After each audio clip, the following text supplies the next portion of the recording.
पीछे इधर से आप ऐसे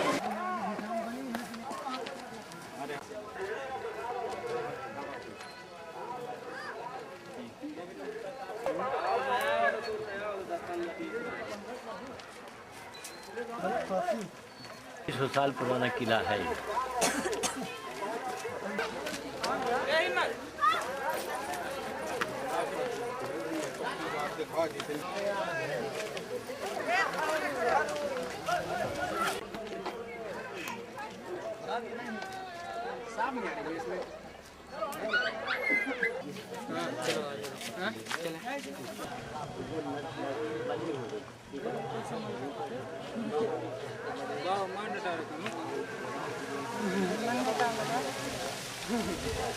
वैसे एक गाना था वो तो बड़ा है थोड़ा हो गया सब।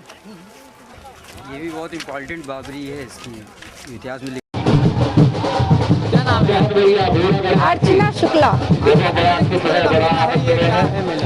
ये बेसिकली नटबलियों का मेला है और नटों की किदवंतियाँ हैं, इसलिए ये जब नटों के ज़माने से और यहाँ के राजा के ज़माने से ये मेला चलता चला आ रहा है। क्या खासियत है मेले में, क्या क्या खासियत है? ये मेले में गरीबों का और मकर संक्रांति के दिन यहाँ मेला लगता है, लोग स्नान करते हैं और आके यहाँ पे नटबली भगवान की पूजा करते हैं और यहाँ प्रसाद वितरित होता है, वो ग्रहण करते हैं। यहाँ पे राजा थे, वहाँ उनकी बेटी थी, वो नहाने गई हुई थी तो नट ने आके उनको मगरमच्छ खा रहा था तो नट ने आके उनको बचाया। बेसिकली उनके बचाने पे नट उन पे वो राजा की बेटी उन पे फिदा हो गई और उससे शादी करने के लिए कहा। तो राजा ने शर्त रखी थी उससे कि आप आके यहाँ पे एक तार शंकर जी का मंदिर है यही पास में, तो वहाँ से यहाँ नटबली के मंदिर तक तार बांध के इस पे चलना होगा। और जब वो वहाँ से चल के यहाँ तक आई तो उनके मंत्री ने उसके तार को काट दिया और वहीं पे नट की मौत हो गई। तो जो रानी थी उसने भी अपना जाके नदी में कूद के जान दे दी और वहाँ का मंत्री को भी उन्होंने मारा।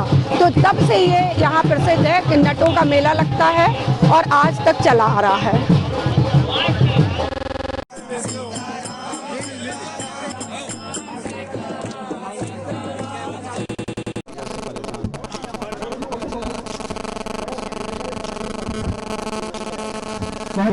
माननीय प्रकाश द्विवेदी सदर विधायक बांदा पधारे, भारतीय जनता पार्टी पधारे हैं, उनका भी जोरदार करते हुए सबसे स्वागत करें, अभिवादन करें। और मैं निवेदन करता हूँ पुष्पांजलि का कार्यक्रम का शुभारंभ करें।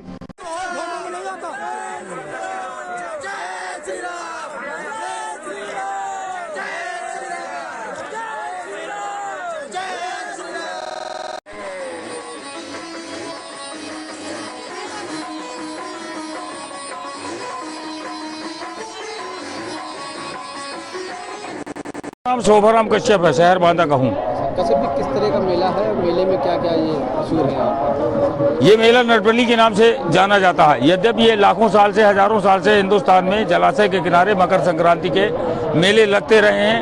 नटबली की घटना जो है 1854 में और जुड़ गई और ये मेला और आकर्षक हो गया। इसको लेकर यहाँ पर मेला लगाया जाता है, बताया जाता है कि प्रेमी मेला के नाम से जाना। प्रेमी नाम का कोई मामला नहीं था और वो जो मरा, जो जिसकी शहादत हुई, वो नाम था नटवीरन। वो जाति इसका नट था, नवाब का अंगरक्षक था और सेना का फौजदार था। वो केवल योद्धा था, प्रेम जैसी कोई बात नहीं थी। जिस राबिया के साथ इसको जोड़ा जा रहा है वो राबिया की 54 साल पहले मौत हो चुकी थी। ये घटना ये है कि 1854 में बांदा के आखिरी नवाब अली बहादुर शानी थे। कालिंजर के मेले में एक विशेष तलवारबाजी का जौहर दिखाने पर नट के एक लड़के बीरन को उन्होंने भर्ती किया था और वो अपनी विशेष योग्यता से बढ़ता बढ़ता नवाब का विशेष अंगरक्षक बन गया और एक छोटी टुकड़ी का नायब फौजदार भी बन गया। नवाब ने जब चरखारी पे आक्रमण किया तो चरखारी को किले को खोलने वाला वो बीरन ही था और उसने अपनी जान जोखिम में डालकर किला खोला और चरखारी को फतेह किया गया। इस तरह का था बीरन। ये रस्सी वाला मामला क्या? रस्सी वाला मामला ये है कि यहाँ मेले हमेशा से लगते आ रहे हैं। राजतंत्र के ज़माने में हमेशा वीर शौर्य और वीरता के प्रदर्शन होते रहे हैं। जैसे आज भी भले ही का नाम से वो हथियारों का युग चला गया हो, लेकिन आज भी उस नटवीरन के समाधि के सामने लोग लाठी का जौहर दिखा करके उस परंपरा को जिंदा किए हुए हैं। तब धारदार हथियारों का भी खेल होता था, तलवारबाजी करते थे, तो बल पौरुष का प्रदर्शन होता था। तो नवाब ने मकर संक्रांति के ही दिन जिस जगह पर वो नटवीरन का मंदिर बना हुआ है, उसके ठीक सामने नदी के उस पार सत्ती चौरा का मंदिर बना है। वहाँ एक बुर्ज बनी हुई थी और जो निगरानी चौकी के नाम से थी, उसके खंडार आज भी पड़े हुए हैं। वहाँ से यहाँ तक रस्सी बांधी और ये शर्त रखी कि जो व्यक्ति हाथों से लटकता हुआ उस पार से इस पार तक आ जाएगा, इस बुर्ज तक आ जाएगा, उसको किले का किलेदार बनाया जाएगा और पूरे राज्य का बाहुबली घोषित किया जाएगा। वो पान वीरन ने खाया और भी तमाम योद्धा थे, किसी का साहस न हुआ, क्योंकि रस्सी छूट जाने पर जान जाने का लगातार खतरा था। वीरन ने खाया और वो चला, ढोल बज रहा था, मेला लगा हुआ था, लोग जयकारे लगा रहे थे। जब बिल्कुल नजदीक आ गया तो अजयगढ़ रियासत का जागीरदार बरजोर दउआ, निमनी नाले में जिसका महल बना हुआ टूटा, वो यहाँ मौजूद था। और उसने जब देखा कि अगर ये वीरन यहाँ आ गया तो नवाब उसको आज किलेदार बनाएगा, कल उसे राज्य दे सकता है, इससे वो ईशा बस उसने तलवार निकाल कर रस्सी काट दी और वीरन नीचे गिर गया। सारा समाज, सारा मेला शोक में डूब गया और नवाब ने तुरंत आदेश किया कि दउआ को पकड़ा जाए। सेना गई, लेकिन वो जंगलों में भागने में कामयाब रहा।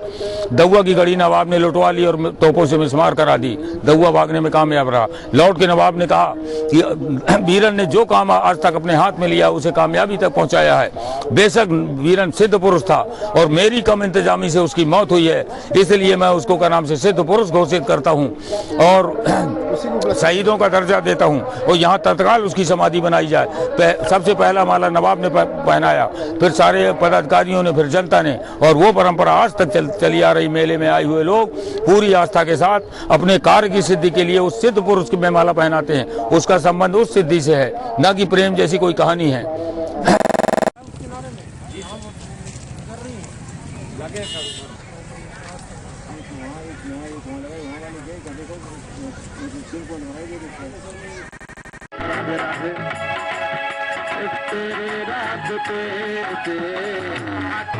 हमारी मैडम भी आई है और मैदान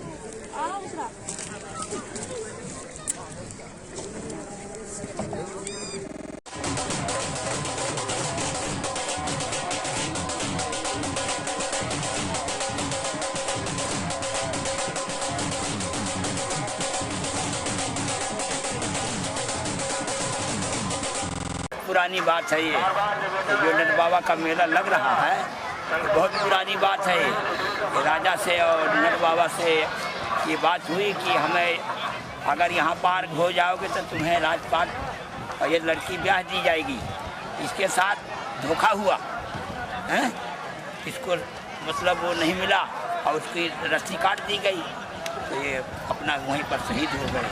अब तब से ये मेला चला रहा है। ये बहुत पुरानी बात है।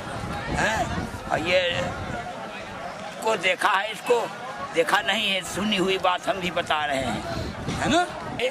अपना जान दिया और प्रेम ही के रूप में इनको पूजा जाता है, इनको माना जाता है। सब कोई नर नारी जितना भी आते हैं प्रेम से अपना उत्साह मनाते हैं और पूजा करते हैं, प्रसाद चढ़ाते हैं। ये तो प्रेम की बात है, प्रेम के देवता, प्रेम के देवता है। प्रेम की ये जो मेला लगता है ये प्रेम ही का है।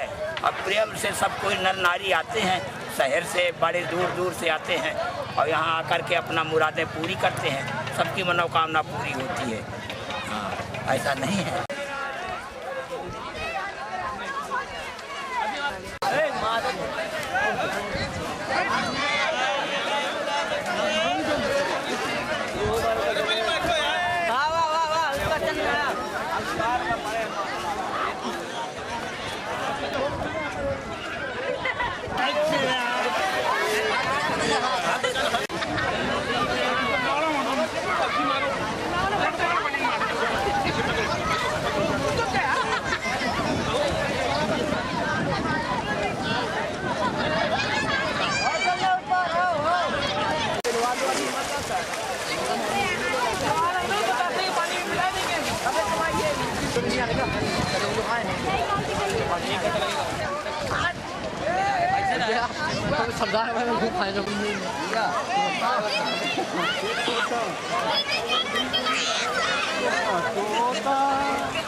हेलो भैया, किले में है।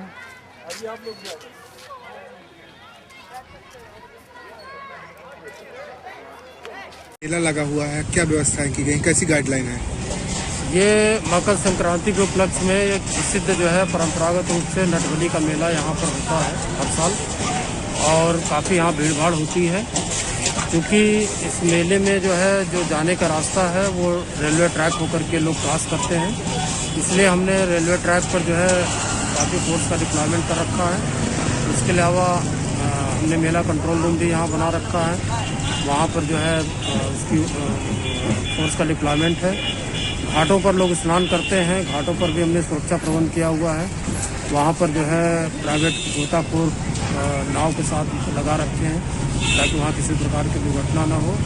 इसके अलावा हमने महिला कांस्टेबल भी लगा रखी हैं ताकि महिलाओं के साथ किसी प्रकार की कोई अव्यवस्था होने पर तत्काल उसमें हम कार्रवाई कर सकें। सर, कोरोना की किस तरह की व्यवस्था की? और कोरोना के लिए हम जो यहाँ का पब्लिक एड्रेस सिस्टम है उसके माध्यम से बार बार जो है जनता को जागरूक कर रहे हैं, और जो मेले में जो लोग प्रवेश कर रहे हैं उनको स्वास्थ्य विभाग की टीम द्वारा उनको सैनिटाइज भी किया जा रहा है, और उनको हिदायत भी दी जा रही है कि मास्क धारण करके ही मेले के अंदर प्रवेश करें।